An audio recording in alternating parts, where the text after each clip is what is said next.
Monday, July 15th, 1895, Mark Twain's first lecture in his Around the World tour, Cleveland, Ohio. He writes of it in a letter. There were a couple of hundred little boys behind me on the stage, on a lofty tier of benches which made them the most conspicuous object in the house, and there was nobody to watch them or keep them quiet. Why, with their scufflings and horseplay and noise, it was just a menagerie. Besides, a concert of amateurs had been smuggled into the program to precede me, and their families and friends, say 10% of the audience, kept encoring them, and they always responded. So it was 20 minutes to 9 before I got on the platform in front of those 2,600 people who had paid $1 apiece for a chance to go to hell in this fashion. I got started magnificently, but inside a half an hour the scuffling boys had the audience's maddened attention, and I saw it was a gone case. So I skipped a third of my program and quit. The newspapers are kind, but between you and me, it was a defeat. There aren't going to be any more concerts at my lectures. I care nothing for this defeat because it was not my fault. My first half hour showed that I had the house. I could have kept it if I hadn't been so handicapped. He gave a second show on Tuesday, July the 16th. Wednesday, July 17th, they boarded the Great Lakes steamer Northland and headed for Sault Ste. Marie. Sam called it an ideal summer trip. Major Pond writes, "Our party left Cleveland for Mackinac at 7 o'clock. Mark is feeling very poorly. He's carrying on a big fight against his bodily disability. All that has been said of this fine ocean ship on the Great Lakes is not exaggerated. Across Lake Erie to Detroit River, Lake St. Clair, and the St. Clair River, a most charming trip. Mark and Mrs. Clemens are cheerful today. The passengers have discovered who they are, and consequently our party is the center of attraction. Wherever Mark sits or stands on the deck of the steamer, in the smoking room, dining room, or cabin, he is the magnet, and people strain their necks to see him and catch every word he utters."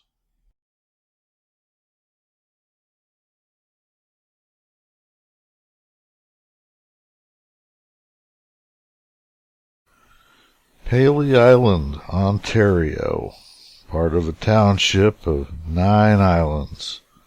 Middle Island, Middle Sister Island, Hen Island, Big Chicken Island, Little Chicken Island, Chick Island, East Sister Island, and North Harbor Island.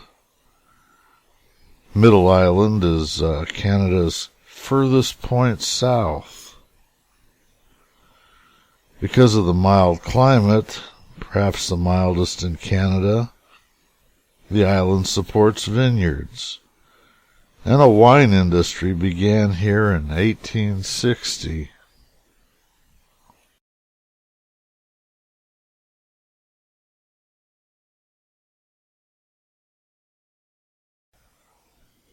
The ship docked at the Detroit pier for passengers to embark or disembark. Sam was interviewed by a reporter from the Detroit Journal who wrote, "There was one striking figure in the crowd of a score or more persons who stood on the forward deck of the big steamer Northland as she drifted up to the dock at the foot of First Street yesterday at 4 p.m. It was that of a man past the middle age of life, with bushy gray hair that fell well down upon his coat collar, a mustache of the same color that was inclined to bristle, and a clear, ruddy complexion.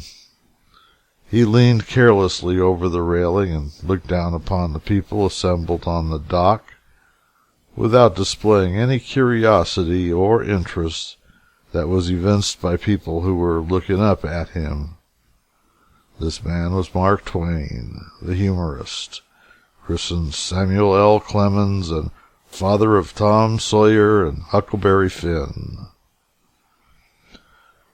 Mark's last visit to Detroit was 11 years previous. He was on the tour with George W. Cable.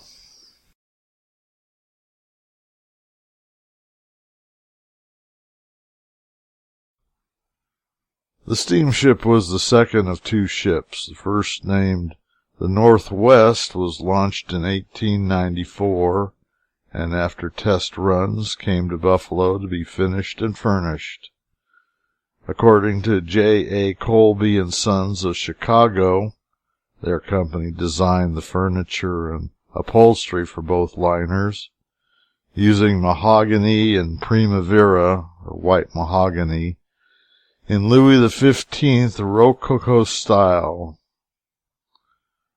The company described its decor thus: "When we think of the traditional shiny white cabins we have known so well, this symphony of brown, bronze green, and gold, with the delicate carving and relief work, repeated through such an imposing length of space, all softened by the light of amber-tinted glass, is a marvel.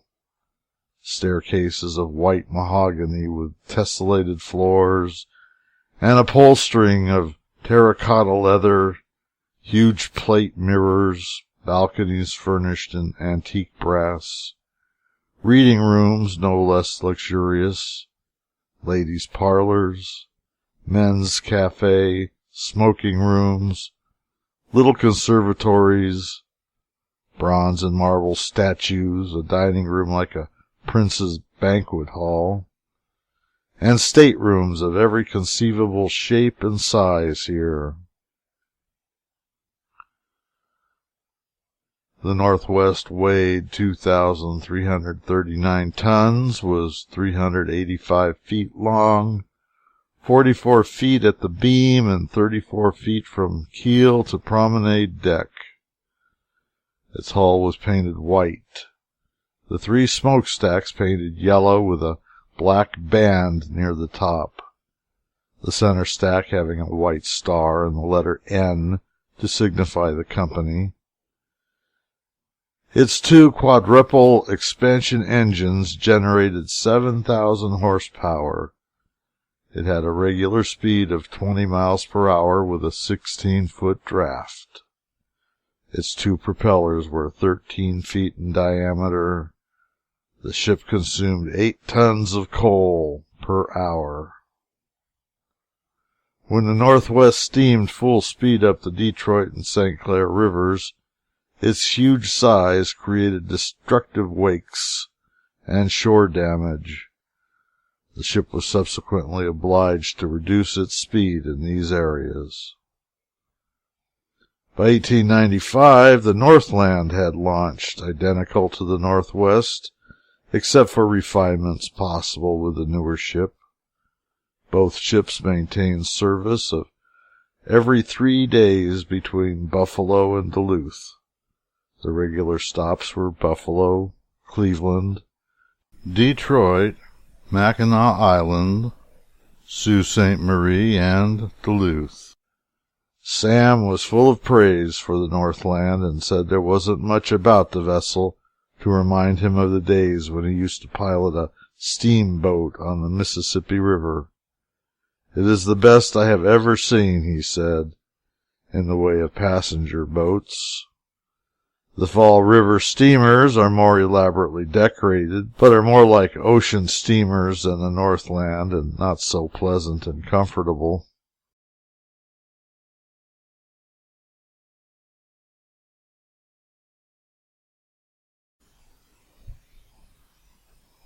Although the British built Fort Mackinac to protect their settlement from attack by French Canadians and native tribes, the fort was never attacked during the American Revolutionary War. The entire Straits area was officially acquired by the United States through the Treaty of Paris in 1783. However, much of the British forces did not leave the Great Lakes area until after 1794, when Jay's Treaty established U.S. sovereignty over the Northwest Territory. During the War of 1812, the British captured the fort in the first battle of the conflict, because the Americans had not yet heard that a war had been declared. In 1814, the Americans and British fought a second battle on the north side of the island. The American second in command, Major Andrew Hunter Holmes, was killed, and the Americans failed to recapture the island. Despite this outcome, the Treaty of Ghent of 1815 forced the British to return the island and surrounding mainland to the U.S. The United States reoccupied Fort Mackinac and renamed Fort George as Fort Holmes, after Major Holmes. The fort was used as a prison for 3 Confederate sympathizers. John Jacob Astor's American Fur Company was centered on Mackinac Island after the War of 1812 and exported beaver pelts for 30 years. In the middle of the 19th century, commercial fishing for whitefish and lake trout began to replace the fur trade as the island's primary industry. Following the Civil War, the island became a popular tourist destination for residents of cities on the Great Lakes. Much of the federal land on Mackinac Island was designated as the Second National Park, Mackinac National Park. In 1875, just 3 years after Yellowstone was named as the first national park. To accommodate an influx of tourists and sport fishermen in the 1880s, the boat and railroad companies built hotels, including the Grand Hotel. Restaurants and souvenir shops sprang up as a way for island residents to profit from the tourists. Many wealthy industrialists built summer cottages along the island's bluffs for extended stays. And now that the federal government has left the island, all of the federal land has been given to the state of Michigan. Fort Mackinac has become Michigan's first state park.